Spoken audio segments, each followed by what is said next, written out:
Solid state देखो, NEET वालों की कोई क्लैरिटी नहीं है। सर कुछ लोगों नहीं का आ रहा कहना ना, हम हो ये है, गया है ना। देखो नीट ने जो सिलेबस दिया है वो सही बात है कि सिलेबस में नहीं है, आई एग्री। यस लेकिन सर। कुछ क्लैरिटी नहीं है, क्योंकि ऐसा कहीं पे मेंशन नहीं किया गया कि इस बार एनटीए जो कर रहा है उसमें जो एमसीआई ने जो एमसीआई है ना, एमसीआई ने जो दिया है उसको फॉलो किया जाएगा कि नहीं किया जाएगा। सर ये तो तो अभी नीट कोई का ऑफिशियल सिलेबस है ना। देखो जेई में तो है, बिल्कुल है। सर जेई में है। हाँ जेई में बिल्कुल है। नीट वाली जो चीज है ना वो, मतलब मैंने जो जहां तक देखा है मैं वो बता रहा हूँ कि कुछ लोग कह रहे हैं कि अगले साल से रिड्यूस्ड होगा, कुछ लोग कह रहे हैं कि इस साल से रिड्यूस्ड है। ठीक है, तो मेरा अपना ओपिनियन तो यही होगा कि पढ़ लेने में कोई बुराई नहीं है। सर वैसे आ ही गया तो चैप्टर इजी है, ज्यादा मुश्किल नहीं है ये हाँ, वाला। चैप्टर बहुत आसान है, चैप्टर में तो कोई दिक्कत यस ही नहीं सर। है। ठीक है। सर कौन ठीक से है, चैप्टर? Solid state. ठीक है। जेई में कुछ डिलीट ना हो तो ही सही है। मुझे तो ऐसा लगता है जेई में कुछ चैप्टर डिलीट हो जाए तो बहुत अच्छा है, मतलब मेरा अपना पर्सनल ओपिनियन, मैं ऑन जनरल नहीं बोल रहा। जैसे कि पी ब्लॉक, जैसे chemistry in everyday life, polymers. Sir ठीक है, ऐसे ये तो ऐसे वाहियात चैप्टर्स हैं। ठीक है, जिसको मुझे ऐसा लगता है कि डिलीट हो जाए तो ही बढ़िया है। सर पॉलीमर तो मुझे बढ़िया लगता है। तो चैप्टर बढ़िया हो सकता है लेकिन उसमें इतनी चीजें हैं, तुमको रट्टा मारने के लिए इतनी चीजें याद करनी पड़ेंगी। केमिस्ट्री इन एवरीडे लाइफ में इतनी दवाइयां याद करनी पड़ेंगी। पी ब्लॉक में इतने आपसे भर कह भर के, के बढ़िया है ना, हमें मजा आता है। मजा आता है पढ़ने में। चलो ठीक है, तो इसलिए मैंने बायोलॉजी। बोला हाँ। कि मेरा अपना पर्सनल, मतलब मैं अपने पर्सनल ओपिनियन से बताऊं तो मैं बहुत खुश हूँ जिन चैप्टर्स को हटाया गया। मैं भी चाहता हूँ कि इन चैप्टर को हटा दो।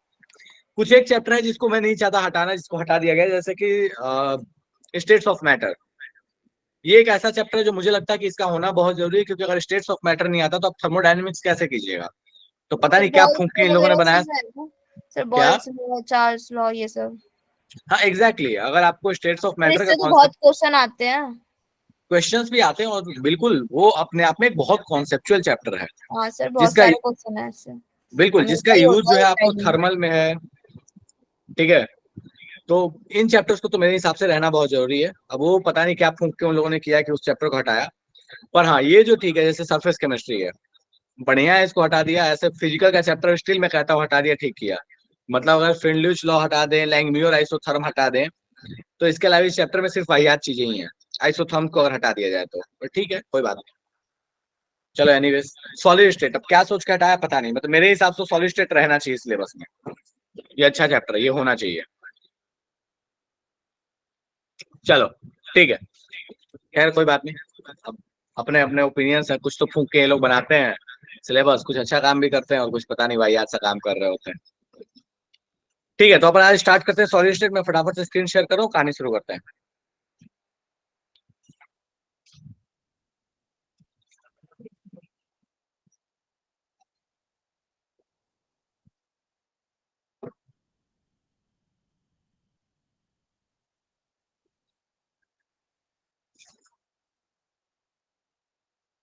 देखो नीट का तो मुझे ना, पता नहीं क्यों मुझे अंदर से फीलिंग नहीं आ रही है ना कि इस साल हटाया है इन लोगों ने, फाइनल किया है।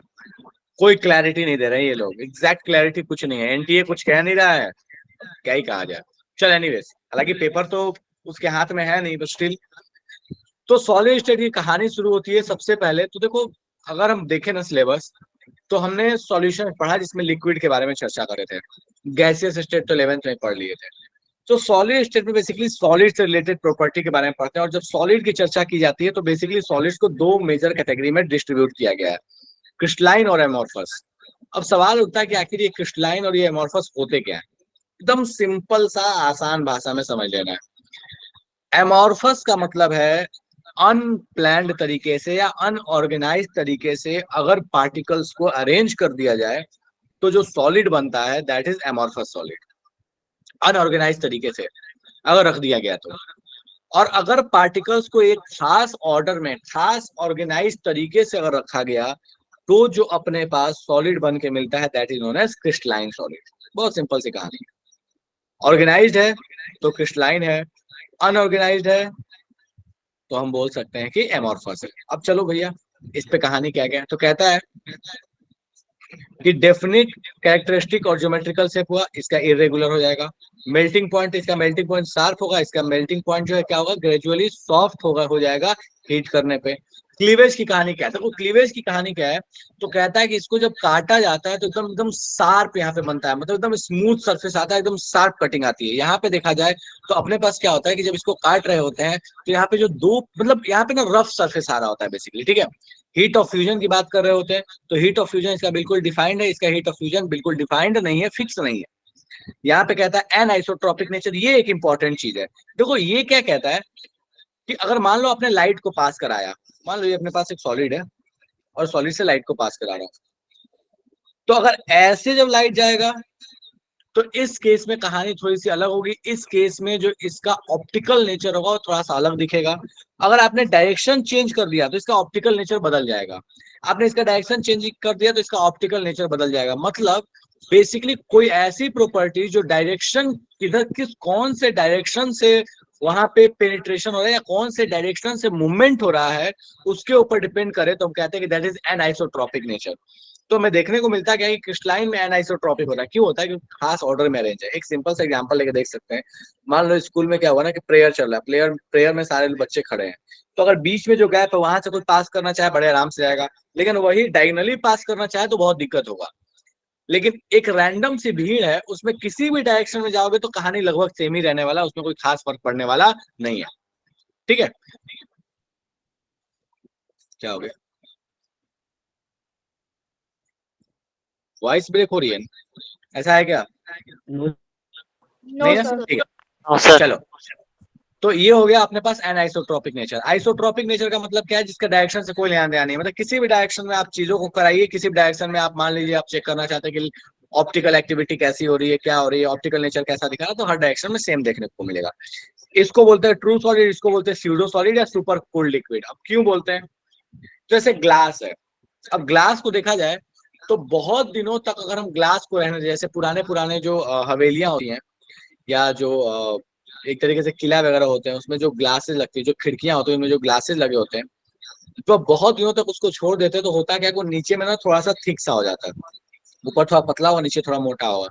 क्यों? क्योंकि ग्लास जो है ना एक एमॉर्फस सॉलिड है, और amorphous solid is a pseudo liquid. Pseudo liquid का मतलब ऐसे, स्यूडो सॉलिड है, इसका मतलब है सुपर कूल्ड लिक्विड। इसका मतलब है कि थोड़ा सा लिक्विड वाला नेचर है, तो क्या करता है ना, फ्लो करने लगता है।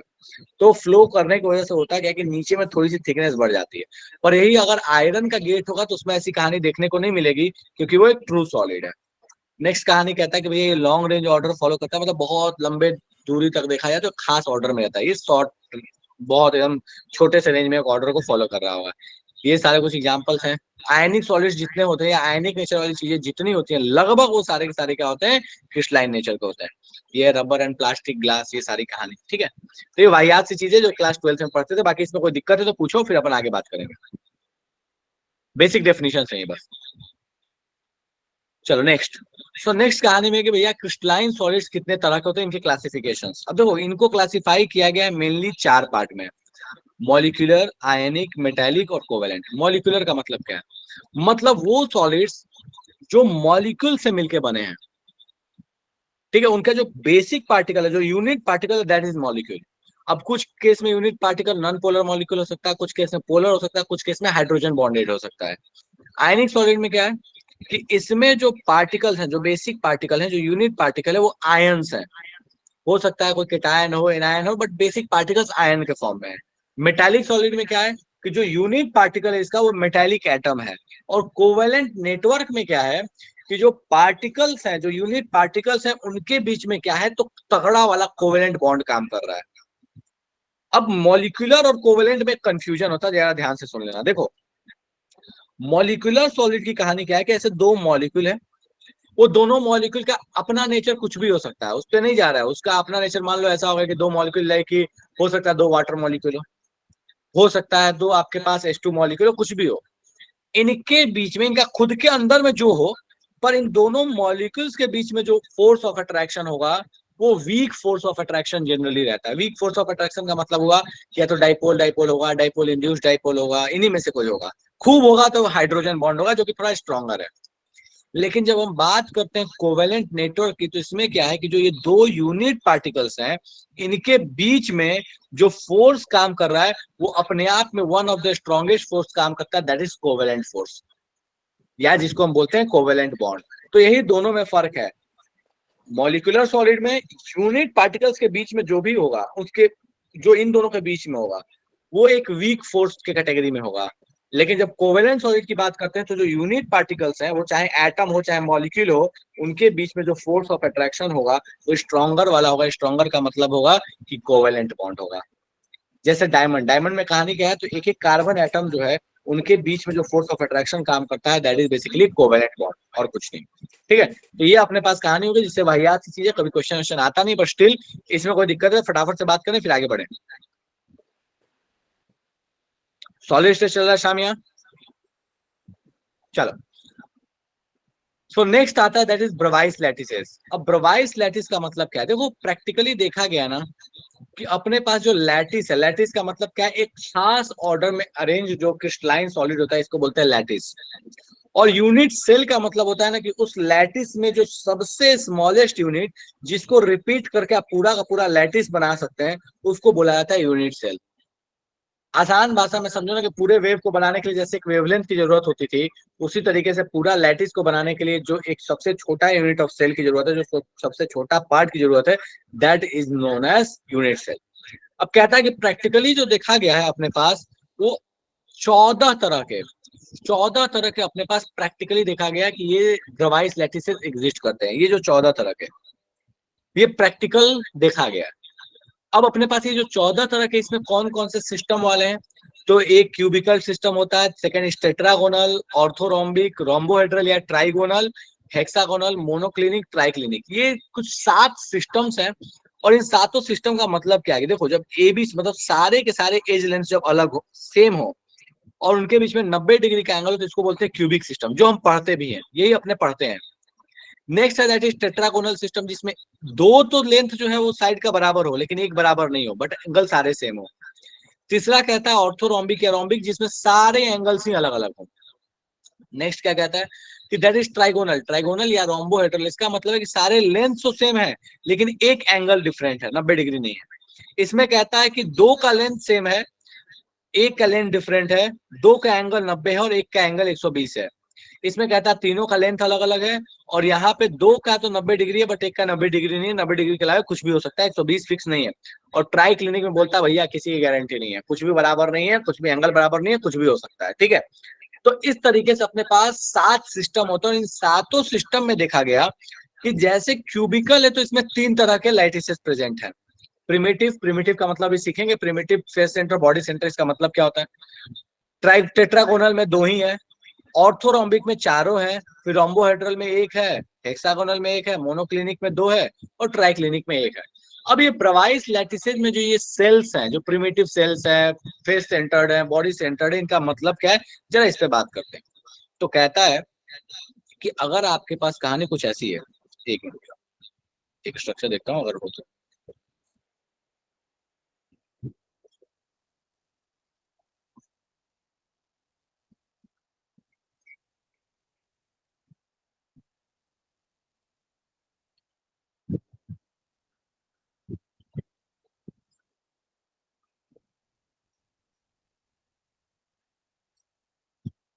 चलो,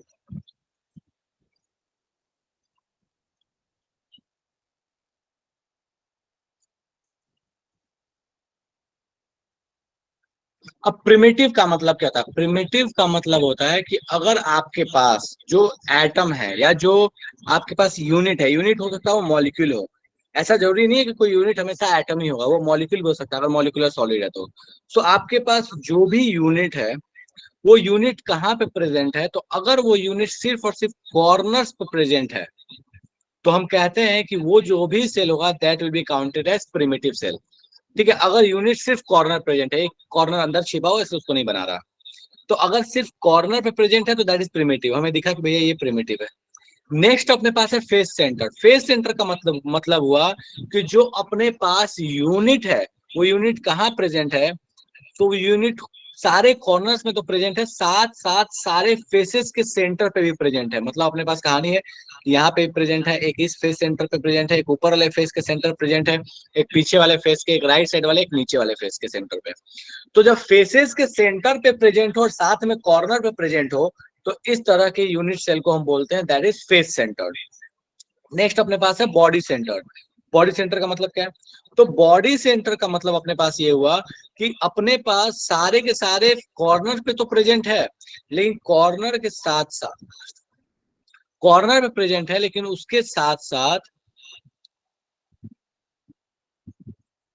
ये सिर्फ और सिर्फ पूरे पूरे बॉडी के एक सेंटर पे प्रेजेंट है, पूरे बॉडी के सेंटर पे। मतलब पूरा एक क्यूब ले लिया, उसके एकदम जस्ट बीचों बीच, पूरे बॉडी के बीचों बीच रख दिया, तो जो सेल बना हमने उसका नाम दिया दैट इज बॉडी सेंटर। तो बेसिकली अपने पास जितने भी ब्रवाइस लैटिसेज हैं, वो जितने भी सातों सिस्टम है, उन सातों सिस्टम में कुछ एक जो है उनके पास ये तीनों तरह की पॉसिबिलिटीज होती है। वो तीनों तरह के यूनिट सेल्स रख सकते हैं।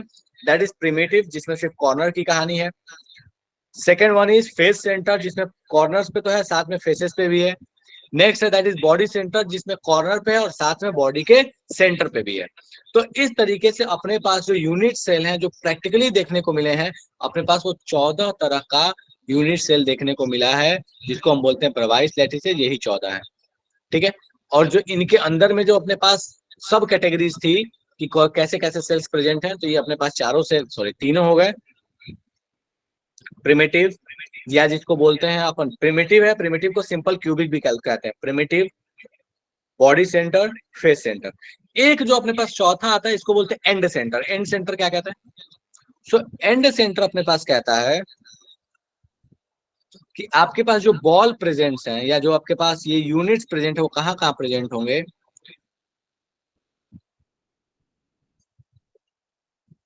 जस्ट तो ये कहता है कि ये कॉर्नर्स पे तो रखना ही है, इसमें तो कोई डाउट ही नहीं है।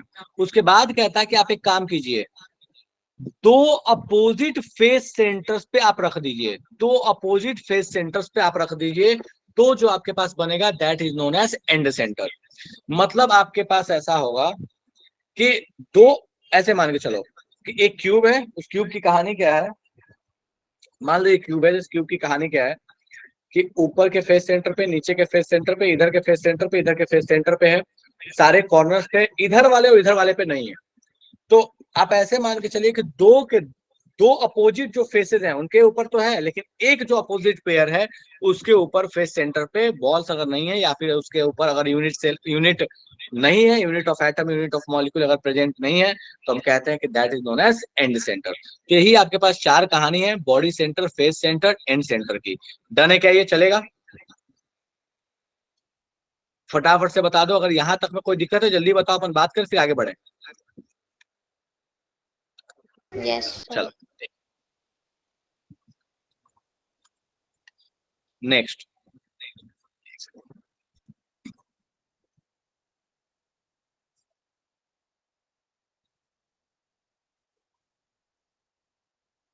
नेक्स्ट कहानी है डेंसिटी की। देखो डेंसिटी कैसे निकालते हैं किसी भी यूनिट सेल का। पहले तो ये फॉर्मूला है, फॉर्मूला बोलता है that is Z into M divide by N A into A cube. अब यहाँ पे जेड क्या है? जेड बोलता है that is effective number of atoms. चलो इफेक्टिव नंबर ऑफ एटम्स सब में ट्राई करते हैं फटाफट से काउंट करने का। तो अगर अपने पास सिंपल क्यूब है, सिंपल क्यूब का मतलब हो गया कि सारे कॉर्नर्स पे अपने पास सिर्फ एटम है। तो अगर सिंपल क्यूब है, सारे कॉर्नर्स पे अपने पास एटम है, तो उस केस में होगा क्या कि इफेक्टिव एटॉमिक नंबर कितना होगा? सोचते हैं जरा। कॉर्नर पे और एक कॉर्नर का कंट्रीब्यूशन कितना आता है? तो दैट इज 1/8। मैं यहाँ पे लिख देता हूँ कि सारे के कंट्रीब्यूशन कितने आते हैं। तो कॉर्नर्स वाले का कंट्रीब्यूशन होता है दैट इज 1/8। फेस सेंटर वाले का कंट्रीब्यूशन होता है दैट इज 1/2। एज सेंटर वाले का कंट्रीब्यूशन होता है दैट इज 1/4। और एकदम बॉडी सेंटर है, बिल्कुल बीचों बीच में है,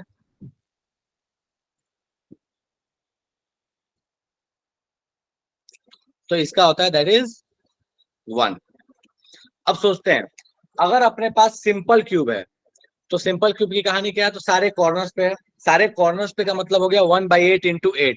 1/8 क्यों? क्योंकि कॉर्नर वाला जो है उसका कंट्रीब्यूशन 1/8 आ रहा है, और 8 कॉर्नर्स है, तो वहां से हम बोल सकते हैं कि अगर अपने पास प्रिमिटिव है या फिर सिंपल क्यूब है, तो उसके लिए जो जेड की वैल्यू आएगी दैट विल बी 1।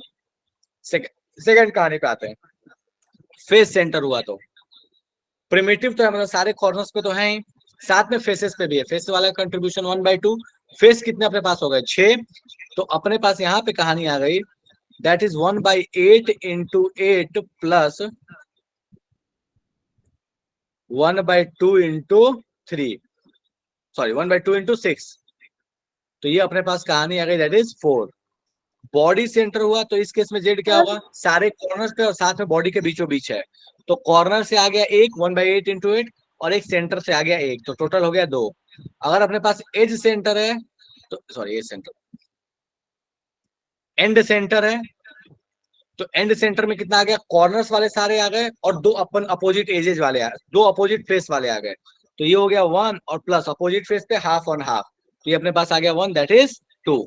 तो ये अपने पास कहानी आ गया कि भैया किस तरीके से अपन जेड लिखेंगे, सिंपल क्यूब का, फेस सेंटर का, बॉडी सेंटर का, एंड सेंटर का। एंड सेंटर किसी काम का है नहीं, पढ़ते होते है नहीं, कभी आता होता नहीं है इस पे क्वेश्चन, बट ठीक है। तो आपके पास ये कहानी हो गई कि भैया इफेक्टिव नंबर या टोटल एक यूनिट में कितने टोटल नंबर ऑफ एटम्स है उसको बताने का तरीका। डेंसिटी कैसे निकाला गया, डेरिवेशन थोड़ा सा बात करता हूँ हवा हवा में। एक यूनिट सेल लिया तो उसके क्यूब के लेंथ को मान लिया है, उसके जो क्यूब है उस क्यूब का जो एज लेंथ है उसको मान लिया ए, तो अगर उसका ए एज लेंथ है तो ये हो गया उसका वॉल्यूम। अच्छा, उसमें नंबर ऑफ एटम्स मान लो अपने पास प्रेजेंट है जेड के बराबर, और एक एटम का मास कितना होता है, तो एक एटम का मास होता है molar mass by N M. Molar mass क्या होता है, 1 मोल का मास, एन से डिवाइड कर दिया तो एक एटम या एक यूनिट का मास आ गया, वो यूनिट मॉलिक्यूल भी हो सकता है कुछ भी हो सकता है, एक यूनिट का मास आ गया मल्टीप्लाइड बाई जेड। जेड से मल्टीप्लाई किया क्योंकि उतने नंबर ऑफ एटम्स है उतने नंबर ऑफ यूनिट्स हैं, तो इस तरीके से अपने पास डेंसिटी का फॉर्मूला बन के आता है that is Z into M divide by N A. M क्या है, मोलर मास, एन ए क्या है, अवोगाड्रो नंबर, ए क्यूब क्या है तो एज लेंथ का क्यूब, एंड जेड क्या है दैट इज कि आपके पास एक यूनिट सेल में टोटल कितने नंबर ऑफ एटम्स प्रेजेंट है। यहां तक डन है। कितना बोरिंग चैप्टर है ये, वो चैप्टर तो है भाई यार सब ठीक है, कोई ना। सर फेस सेंटर में 1/2 कैसे 1/2 कैसे आया? फिर से बोलो। सर ये जो फेस सेंटर लिखा है आपने 1/2 कैसे आया? फेस सेंटर में 1/8 इंटू 8 प्लस 1/2 इंटू 6, ये बोल रही है। हाँ सर। ये वाला देखो 1/8 कॉर्नर वाले का कंट्रीब्यूशन 8 कॉर्नर्स है, और फेस वाले का कंट्रीब्यूशन होता है 1/2, और कितने फेसेस होते हैं 6, मतलब इस साइड अपोजिट साइड ऊपर नीचे दाएं बाएं। डन है। सर वो तो आ गया 6 फेसेस है, लेकिन 1/2 क्यों?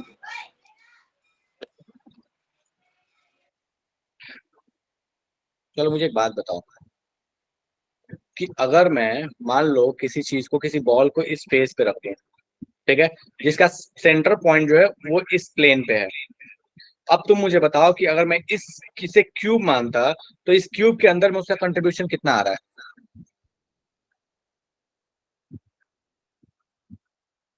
नहीं पहले पढ़ रहा, क्या मुझे दूसरा जुगाड़ करना पड़ेगा। जस्ट चलो ऑडियो ऑन करो। Yes sir. चलो मुझे एक बात बता बेटा कि अगर ये एक बॉल होता और ये तुम्हारे पास मान लो कि क्यूब का एज है, और मैंने इस बॉल को एकदम इसके सेंटर को मैंने इसके पे सेट कर दिया, ऐसे सेंटर पे एकदम बिल्कुल सेट है, क्या लगता है इसका कितना पार्ट अंदर है कितना पार्ट बाहर होगा। दो के बीच में शेयर्ड होगा, अगर इसको बंद कर दिया तो दो क्यूब के बीच में शेयर्ड हो रहा है, तो एक क्यूब के अंदर में कितना पार्ट इसका आ रहा है। मुझे लगता है आपका वीडियो ऑन नहीं है। हाँ सर वीडियो ऑन नहीं है। वीडियो ऑन है सर। सर है। आप आगे पढ़ाओ प्लीज। डन है ये। हाँ यस सर। सर। चलो ठीक है, तो ये अपने पास कहानी होगी कि भैया किसके किसके कितने कितने कंट्रीब्यूशन हैं। नेक्स्ट अपन आते हैं दैट इज ब्रावाइस लैटिस का भी जस्ट बता ही दिया ये सारे। अब इन सब में क्या होता है ना कि एफिशिएंसी निकालना है कि भैया पैकिंग एफिशिएंसी कितनी होने वाली है, ठीक है, बचपन में पढ़े हुए थे। मैं थोड़ा सा हेल्प करता हूँ, कोई एक बोलो जिसका मैं निकलवा दूं, बाकी सारे तुम खुद से निकाल लोगे। कोई एक बता दो जिसको मैं हेल्प करता हूँ निकालने में। तीनों निकलवाने का मतलब नहीं बनता, टाइम वेस्ट करने का मतलब नहीं बनता है। And centre. एज सेंटर का मतलब वही एंड सेंटर का, यस एंड सर। सेंटर का, चलो ठीक है, ठीक है, एंड सेंटर का निकालते हैं चलो। तो एंड सेंटर की कहानी क्या है? तो एंड सेंटर की कहानी अपने पास है कि ये क्यूब है, इस क्यूब में सारे कॉर्नर्स पे हैं, और यहाँ पे है, अपोजिट साइड में एक यहाँ पे है और एक यहाँ पे, मतलब फेस सेंटर्ड ही है। फेस सेंटर पे आप ये समझ लो कि आपके पास जो अपोजिट वाले, जो अपोजिट पेयर है, वहां पे बॉल रखे गए। कैसे निकाला जाए इनकी एफिशिएंसी, चलो देखते हैं। तो मैं यहाँ पे आ रहा हूँ इस वाले डायग्राम पे, कहाँ कहाँ पे रखा गया चेक किया जाए। यहाँ पे है, यहाँ पे है, यहाँ पे है, यहाँ पे है, यहाँ पे है, यहाँ पे है, यहाँ पे है, एक यहाँ है, कहाँ पर है, एक यहाँ मान लो, और इसका एक जस्ट अपोजिट वाले सेंटर पे मान लो, जस्ट अपोजिट वाले सेंटर पे, ठीक है। इन दोनों पे है, इस साइड और एक इसका अपोजिट वाले पे है, ठीक है। चलो अब थोड़ा रिलेशंस देखते हैं कि इसके रिलेशंस कैसे आने वाले हैं। तो अगर मैं मान लो इस लेंथ को ले लूं, तो इस लेंथ में कहानी कैसी है? तो इस लेंथ की कहानी ऐसी है कि अगर ये साइड लेंथ ए था, तो ये अपने पास जो लेंथ होगा दैट इज √2a, और √2a जो लेंथ है, इसमें कितने रेडियस आ रहे हैं? तो एक इसका रेडियस आ रहा है, इस साइड रेडियस आ रहा है, एक इसका रेडियस आ रहा है, एक इसका रेडियस आ रहा है। मतलब हम बड़े आराम से बोल सकते हैं कि √2a बराबर होने वाला है 4r। एक इक्वेशन बन के तैयार है। अब अपने पास पैकिंग एफिशिएंसी निकालना है, ठीक है। तो पैकिंग एफिशिएंसी कैसे निकालें? चलिए, तो अपने पास पूरा पूरा स्पेस इसने कितना ऑक्युपाई किया, जरा ये सोचने का प्रयास करते हैं। अपने पास टोटल यहाँ पे जो नंबर ऑफ एटम्स है, इफेक्टिव नंबर ऑफ एटम्स है, वो 2 है, 2 मल्टीप्लाइड बाई वॉल्यूम लिखते हैं दोनों का 4/3 पाई r³। तो r बराबर क्या लिख सकते हैं? √2a/4, √2a/4 a का क्यूब। ये हो गया वॉल्यूम जो बॉल्स ने ऑक्युपाई किए, डिवाइड बाई a³। अब यहां से इसको सॉल्व कर लो, जो आंसर हो गया बात खत्म है। डन है क्या? देख लो एक बार हो जाएगा नहीं होगा। अगर यही फेस सेंटर होता तो वहां 2 के बजाय 4 कर लेते, बात खत्म, और कोई भी फर्क पड़ने वाला नहीं था। डन है ये?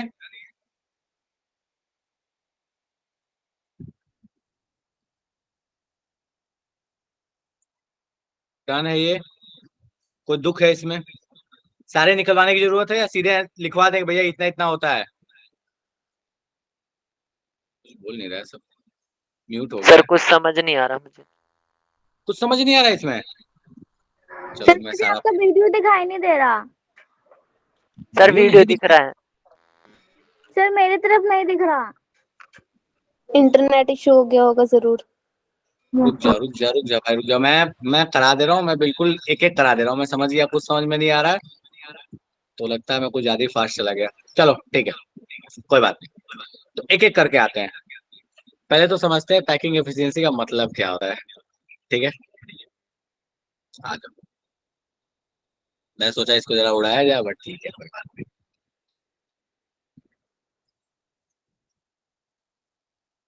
पैकिंग एफिशिएंसी का मतलब होता है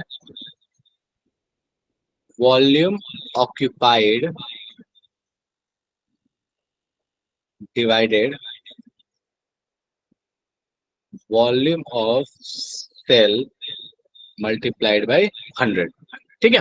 ये हो गया पैकिंग एफिशिएंसी का मतलब।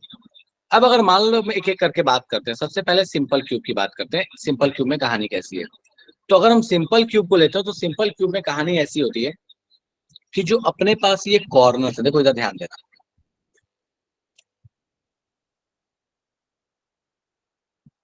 सिंपल क्यूब का एक फेस ले रहा हूं मैं, ये एक फेस ले लेता हूं, ठीक है।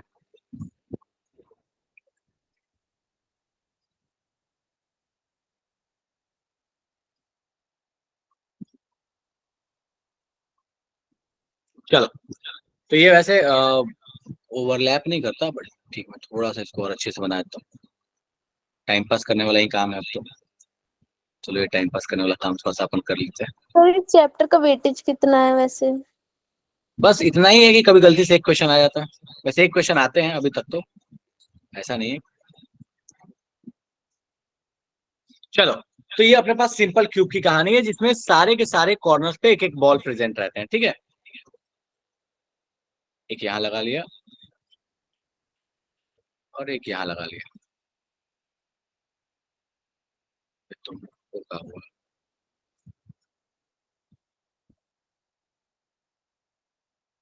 क्या ना, ये काम करने में ना मेरे को बड़ा बोर आता है। ठीक है, कोई बात नहीं।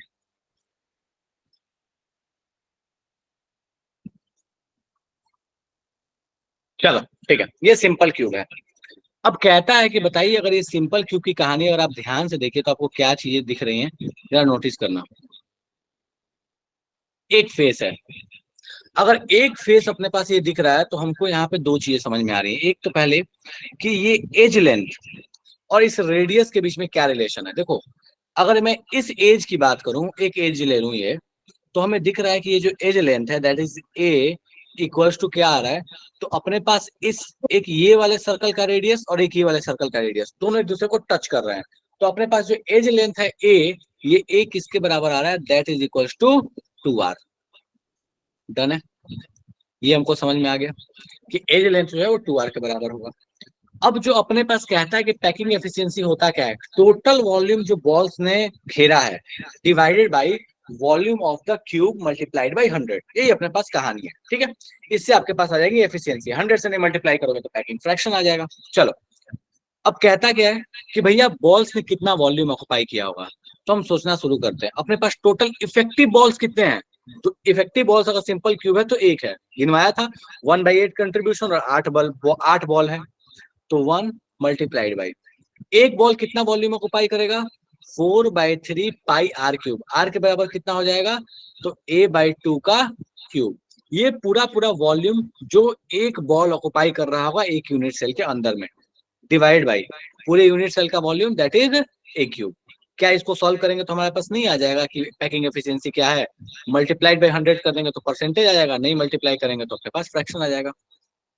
डन है क्या ये? अगर इसको सॉल्व करके देखो तो ये आ जाएगा 52 पॉइंट समथिंग, 52.4 के आसपास आएगा ये। डन है, इसको सॉल्व करके देखना, ये आ जाएगा आपके पास 52.4%। जिससे पूछा था समझ में नहीं आ रहा, आप समझ में आया नहीं आया जल्दी बताओ, या और भी जाके इसको बच्चों वाली चीज की तरह समझाना है, जल्दी बता दो मेरे को। जिसने भी पूछा था। डन है, ठीक है। तो ये अपने पास कहानी हो गया सिंपल क्यूब का। अगर वही फेस सेंटर होता तो क्या फर्क पड़ता। देखो, फेस सेंटर में कहानी बस ये होती है, अगर कोई फेस होता तो उसमें क्या होता है ना कहानी। चलो बनाता हूँ उसको भी, थोड़ा टाइम वेस्ट तो है बट ठीक है स्टिल।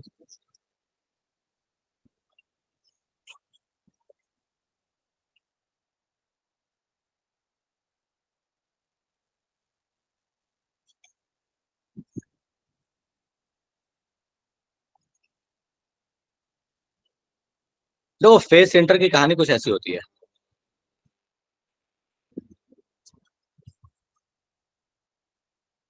अगर फेस सेंटर में एक फेस को देखा जाए तो कुछ ऐसी कहानी होती है। ठीक है, अब इसमें रिलेशन क्या आने वाला, तो हमको दिख रहा है कि ये दोनों बॉल्स तो एक दूसरे से कनेक्टेड नहीं है। अगर देखा जाए तो ये दोनों बॉल क्या एक दूसरे से कनेक्शन नहीं है, लेकिन कनेक्शन किसका है, तो ये तीनों कंटिन्यूटी में है। तब इसका इस्तेमाल करते हैं, यहाँ से रिलेशन डिराइव करते हैं। सो हमें दिख रहा है कि अगर ये फेस सेंटर है तो ये जो डायगोनल, इस डायगोनल का लेंथ कितना होगा, तो हमको पता है डायगोनल विल बी √2a। तो हम यहाँ बड़े प्यार से कह सकते हैं कि √2a जो है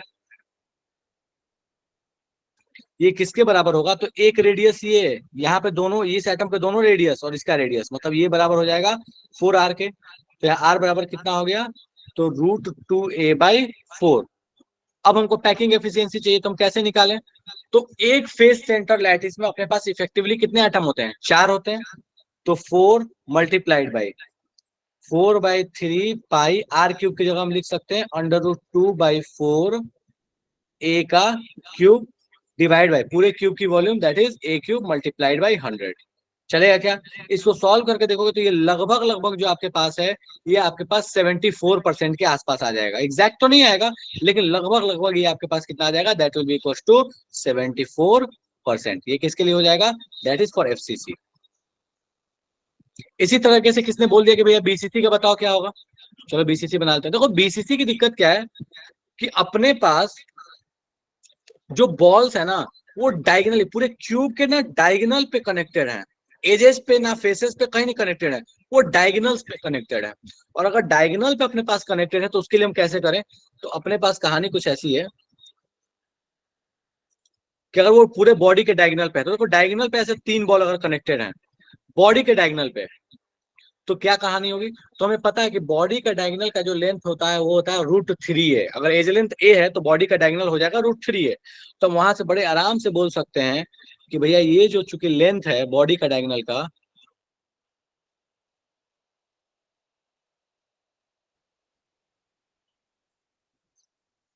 that will be equals to √3a equals to कितना रेडियस, 1 2 3 4 4 रेडियस, तो equals to 4r।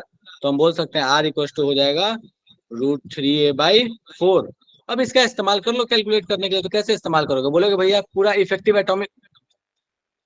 Effective number of atoms कितने हैं अपने पास पर यूनिट सेल, तो हमारे पास पता है कि 1 है। वॉल्यूम कितना होगा, 4/3 पाई r क्यूब की जगह √3/4 a का cube divide by a cube multiplied by 100। Solve करोगे तो ये लगभग लगभग आ जाएगा 68% के आसपास। ये आपके पास हो गया पैकिंग एफिशिएंसी। ठीक है, चलो एक क्वेश्चन देता हूँ। अब इतना जब करा ही दिया तो क्वेश्चन देता हूँ। क्वेश्चन ये है कि अपने पास, ध्यान से सुन लो, अपने पास एक लैटिस है, एक यूनिट सेल है जिसमें सारे एजेस का लेंथ बराबर है। कह रहा है कि इस यूनिट सेल में सारे कॉर्नर्स पे एटम प्रेजेंट हैं और सारे एजेस के बीच सेंटर पे एटम प्रेजेंट है। सारे कॉर्नर पे और सारे एजेस के सेंटर पे एटम प्रेजेंट है।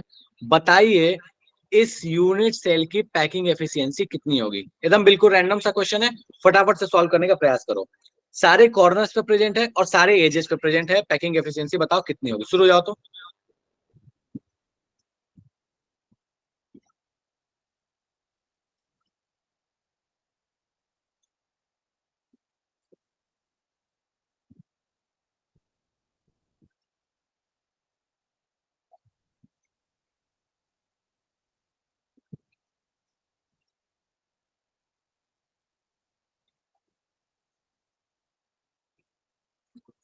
सॉल्व करने का प्रयास करो।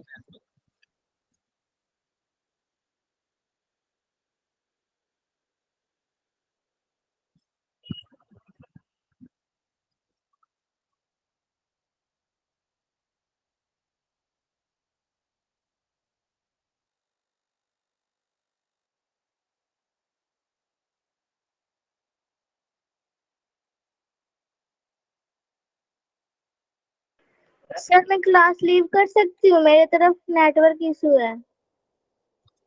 ठीक है, अगर ऐसे दिक्कत है बेटा तो कोई बात नहीं, जा सकते हो।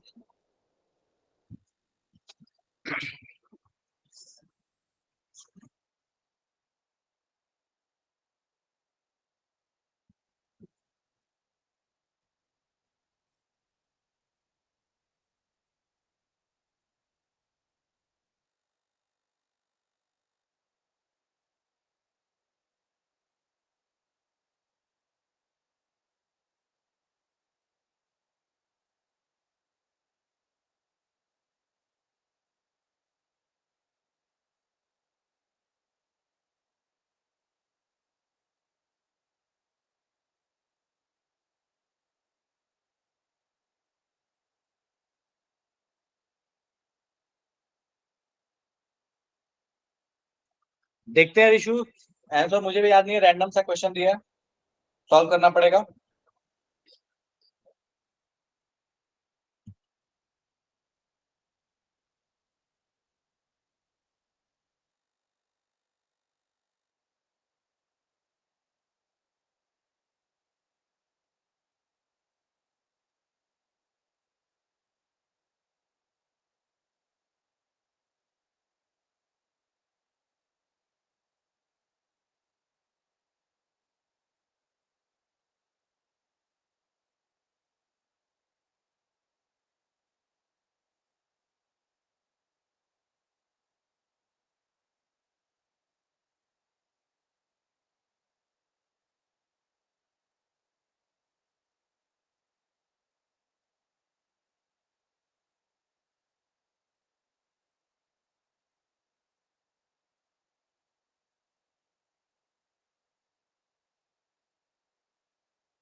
करो करो जल्दी करो, चेक कर लेते हैं, कोई दिक्कत नहीं है। वाहियात सा क्वेश्चन है।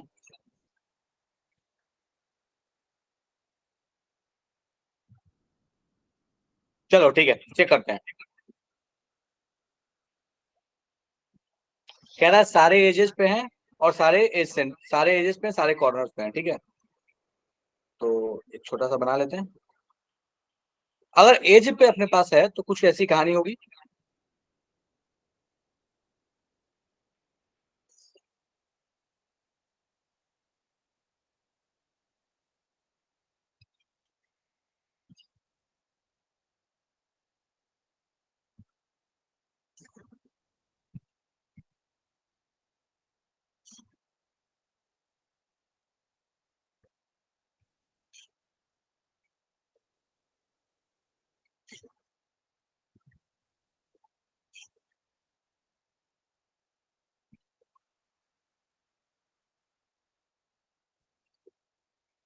चलो इसको कनेक्ट करते हैं।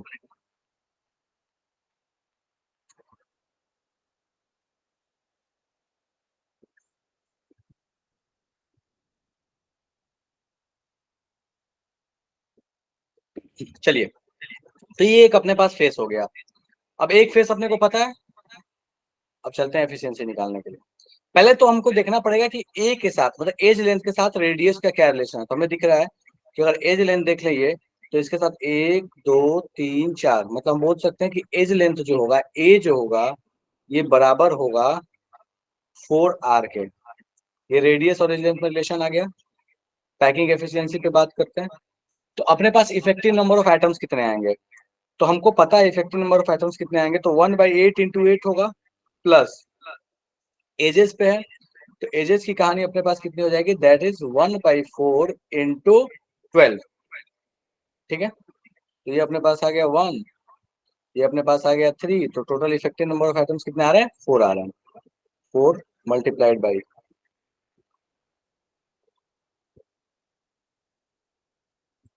4/3 पाई, आर की जगह पे कितना पुट कर सकते हैं, A/4 का cube divide by A³ multiplied by 100। चलेगा क्या। इसको सॉल्व करके देखो तो कितना आ रहा है। किसी ने एग्जैक्ट यही इक्वेशन बना के सॉल्व किया है।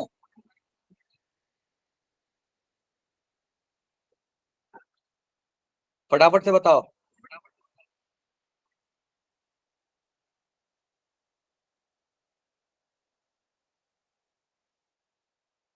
26 आ रहा है।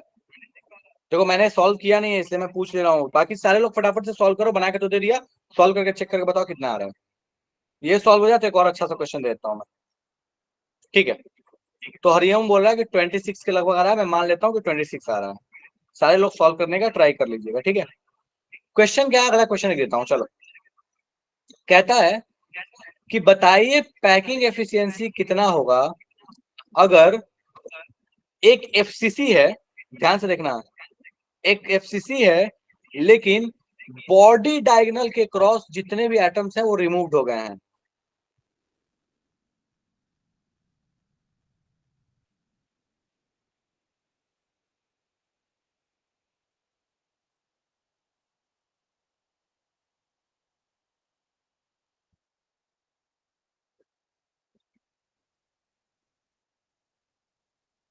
बोलता है कि एफसीसी लेना है लेकिन बॉडी डायगोनल के राउंड के, बॉडी डायगोनल पे जितने भी एटम्स हैं उसको हटा देना है। अच्छा, एफसीसी में बॉडी डायगोनल पे कितना आएगा, सिर्फ 2 एटम आएगा, दोनों कॉर्नर वाला, सेंटर में कोई एटम होता नहीं है। फटाफट से सोचो और इसको कैलकुलेट करने का प्रयास करो। एफसीसी में अगर बॉडी डायगोनल पर से सारे एटम हटा दिए जाए एक बॉडी डायगोनल पर से, तो बताइए कि पैकिंग एफिशिएंसी कितनी होगी। शुरू हो जाइए। क्वेश्चंस ऐसे आते हैं नहीं, बहुत कम ही क्वेश्चंस आते हैं, बट ठीक है, कर रहे हैं तो एक आध कर ही लेते हैं, क्या दिक्कत है।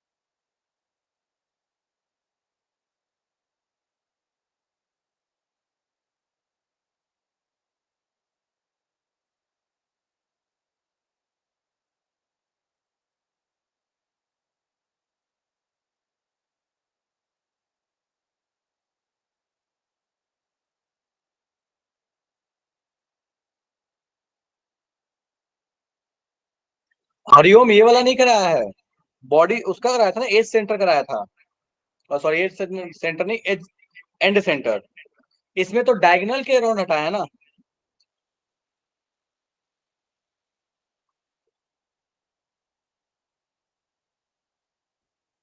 एफसीसी कराया है, एज सेंटर करा दिया, बीसीसी करा दिया, प्रिमिटिव करा दिया, और एक थोड़ा सा अलग से केस लेके करा दिया। ये भी एक अलग सा केस है, अभी तक कराया नहीं है।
हो गया क्या?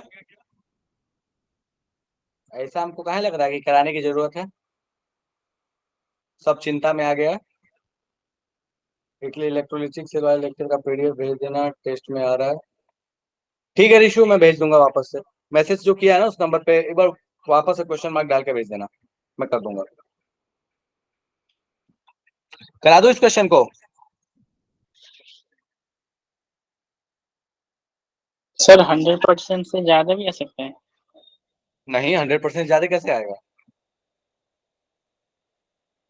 अरे एफसीसी है, उसमें से समझो कि एक डायगोनल पर के दो एटम्स को उड़ा दिया।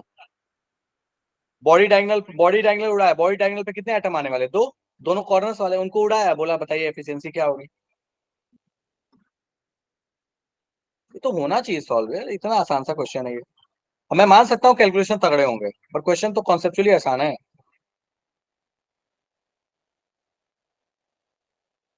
तुम चाहते हो मजदूरी मैं करूं? चलो ठीक है, मैं मजदूरी कर देता हूँ। देखो एफसीसी में कहानी क्या है, तो एफसीसी में जस्ट अभी थोड़ी देर पहले बताया था रिलेशन कैसे डिराइव होता है। तो एफसीसी का रिलेशन होता है that is √2a = 4r। Done है। बस क्या फर्क पड़ेगा, यहाँ जो इफेक्टिव नंबर ऑफ एटम्स 4 थे, ये 4 नहीं रहेंगे। कितने हो जाएंगे भैया इफेक्टिव नंबर ऑफ एटम्स? तो चलो इस वाले चीज को मैं यहाँ से उठा के लेके चलता हूँ और उसमें चेंजेस कर दूंगा।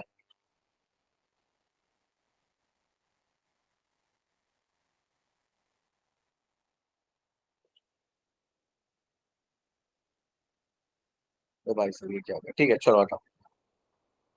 तो पहले यहाँ पे लिख लेते हैं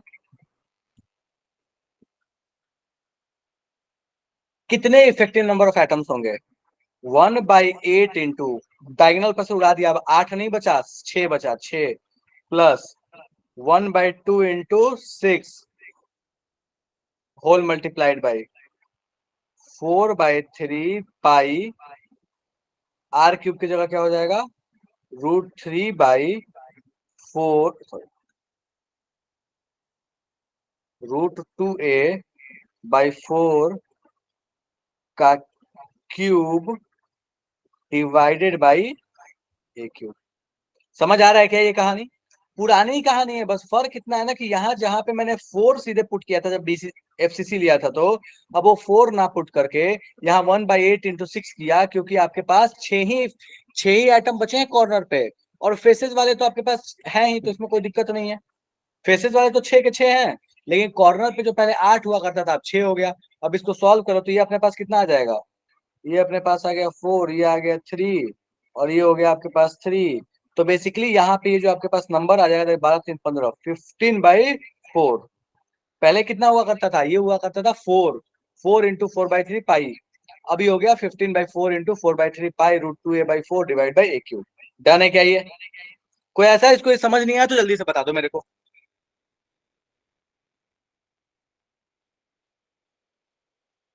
किसी की आवाज नहीं आ रही है ना मैसेज आ रहा है, सब शॉप में चले गए हैं।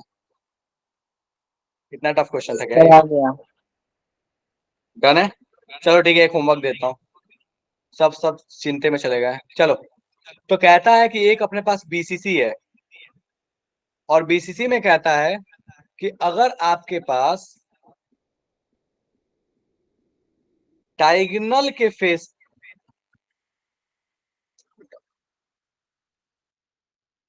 डायगोनल है उसको खाली कर दिया गया है।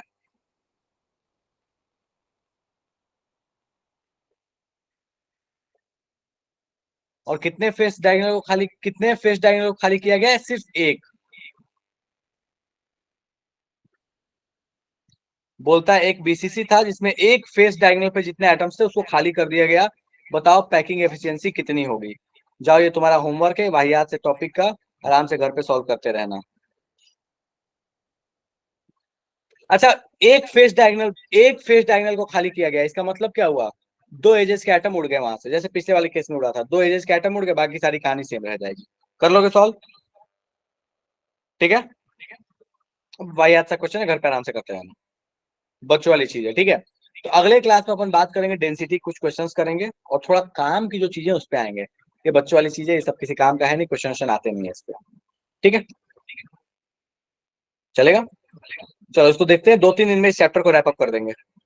काम की चीज पढ़ेंगे, रैप अप कर देंगे उसके बाद। ठीक है, चलो ओके, बाय बाय।